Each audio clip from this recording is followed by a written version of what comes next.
Well, and you literally try to do everything at one point. I mean, you explore fecal transplants. Yep. Yeah. That was the highlight of my life. That was having somebody else's excrement put in my backside. Was yes, what a journey. That was it was another thing, because there's a lot of science behind it, right? So you're implementing someone else's microbiome into your own.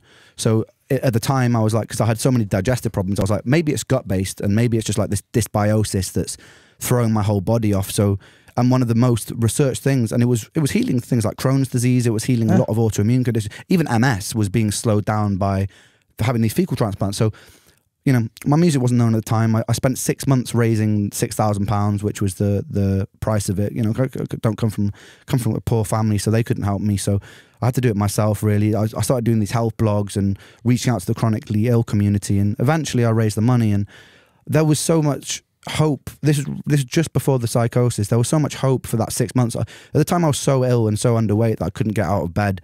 So that whole 6 months I was in bed. Maybe I'd get up and have a shower every few days, but even that was pretty excruciating. And then, this is before you know you have Lyme, right? This is before I know I have Lyme disease, yeah. So I raise the money. I go to stay in this clinic, and we do 10 days of the fecal transplant thing, and then my body had an autoimmune reaction to it, and it made my symptoms like about 5 times worse. And that, I think, for the level of hope that I had, it was like one of the most crushing things ever. And then it was a few weeks after that it was the start of the Seven Sins song.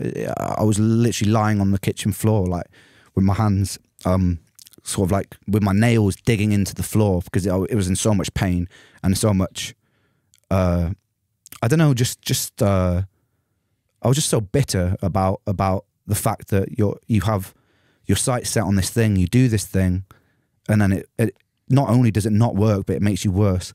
And yeah, I just remember this thing, and then my mum came down. She came down the stairs and saw me in this state, and then I just felt myself. It was really strange. I kind of felt myself fall through this tunnel. It was almost like quite a spiritual experience, and all of a sudden, it just like all that pain and everything. It's so bizarre. I still can't really understand what happened, but it's like all my pain stopped, all the weird feelings stopped, and I just felt this weird sense of euphoria. And I came to, I remember looking around, and I developed this tick, which was like a click in my hands. And I kept doing it, but I was speaking really eloquently to my mum, and almost like really witty and funny. And she was kind of like nervously laughing at all the things I was saying. Can't really quite remember what I was saying, but I was in this kind of like manic, euphoric state. And then like loads of I started having loads of strange behaviors. Like I went down into the living room, and I couldn't stand the fact that everything wasn't parallel. So I'd move everything parallel. And then it kind of culminated in me. Well, there was a few days of euphoria, and then it turned into just like this intense feeling of dread that I couldn't explain. And I'd wake up at like 3 a.m. sometimes, like screaming as loud as I could, like literally scream. My mum would run in, it'd be like these night terror things. And then my communication went the opposite way, and I couldn't really communicate what was happening. And I developed a vocal stutter where I'd get stuck on words for maybe 2 minutes. So it'd be like just again and again and again.